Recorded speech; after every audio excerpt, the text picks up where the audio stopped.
Hi, welcome to this lecture video. This is about gases. Gas is a phase of matter along with solids, liquids, and other newly discovered phases. In Earth's atmosphere, it consists mainly of elemental nitrogen, oxygen, argon, and other gases. So gases firstly supports life as we inhale oxygen, right? Then it also serves as a waste receptacle from the exhaust gases from industrial processes. So yung mga nire-release ng mga companies. And it shield us from harmful radiation from the sun, for example, the ozone, and keep the earth warm by reflecting heat radiation back toward the earth. There is now great concern that an increase in atmospheric carbon dioxide, right, the climate change, a product of the combustion of fossil fuels, is causing dangerous warming of the earth. So that's why we are studying gases because it is present in our daily lives. Next, for the characteristics of gases, so there are many molecular compounds that are gas and have simple or low molecular masses.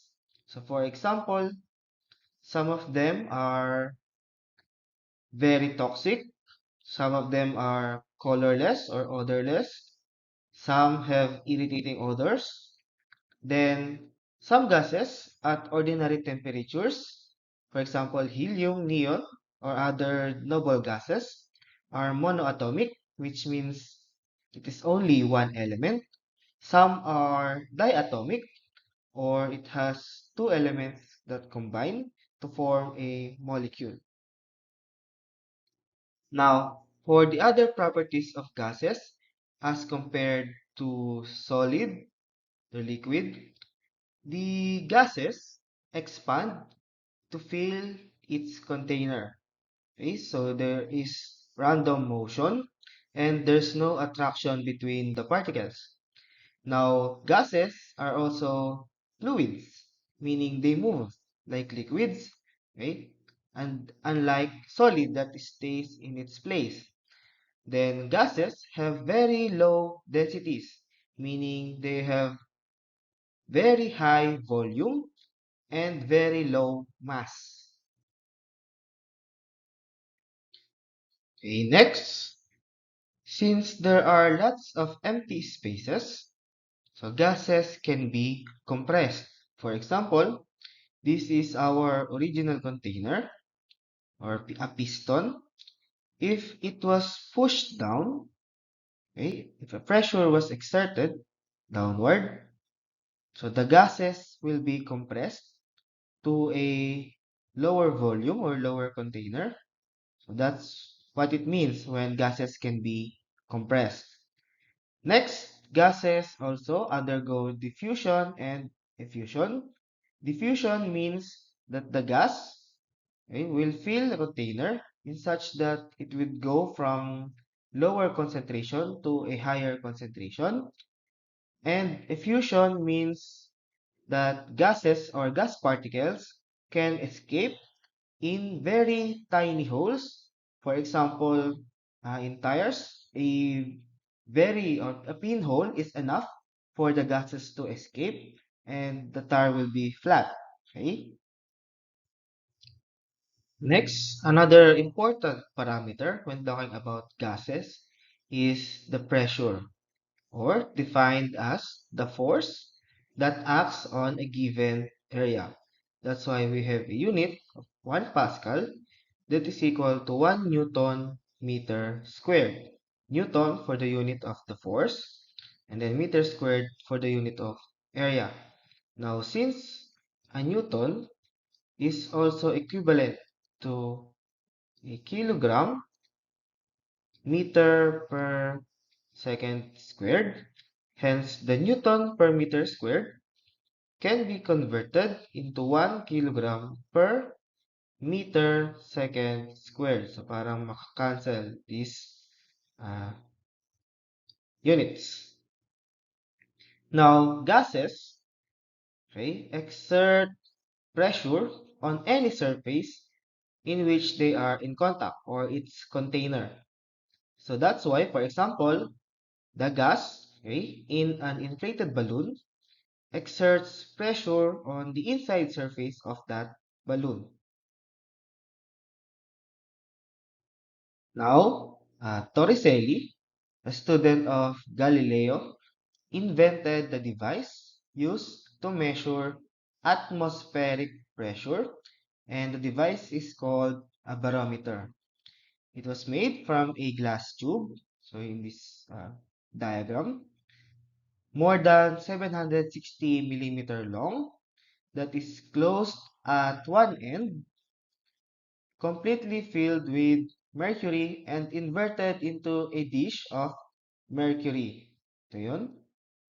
Then, in their measurement, 1 atm is equal to that 760 millimeter. That's why the unit is millimeter mercury or 760 torr for Torricelli, which is also equivalent to 1.01 times 10 raised to 5 or 101,000 pascals or 101.325 kilopascal or 1.01 bar.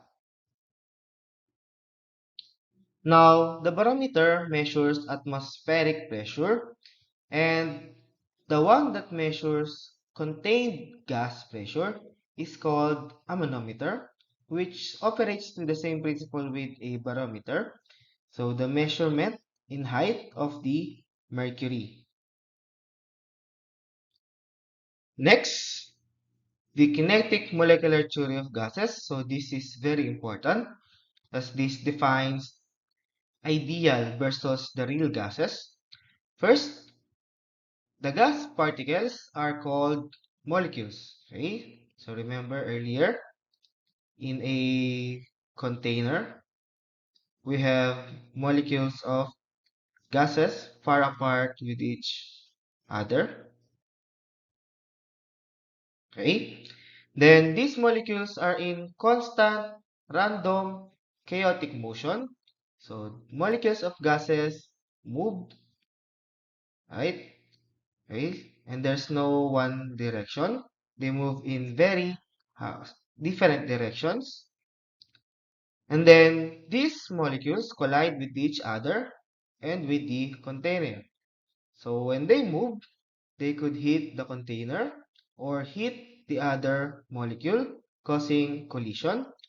And these collisions are elastic, meaning the energy before and after every collision is equal, okay, to each other. So there would be no loss of kinetic energy.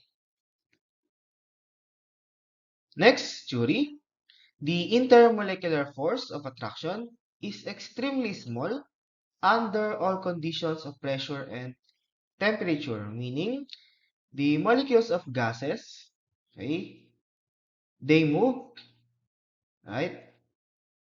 But due to kinetic energy only. So there's no attraction between the molecules itself. Then, the kinetic energy of the molecule is directly proportional to the absolute temperature, which is in Kelvin. Now, since this is moving, so imagine when we hit this container, right? When the temperature goes up, particles or the molecules of gases would move more faster, right? So if they move faster, means they have higher kinetic energies, okay? Then, last assumption of the kinetic molecular theory is that the negligible volume occupied by the molecules as compared to the total volume of the container. So gas molecules are very small compared to the container. That's why we don't account for its volume.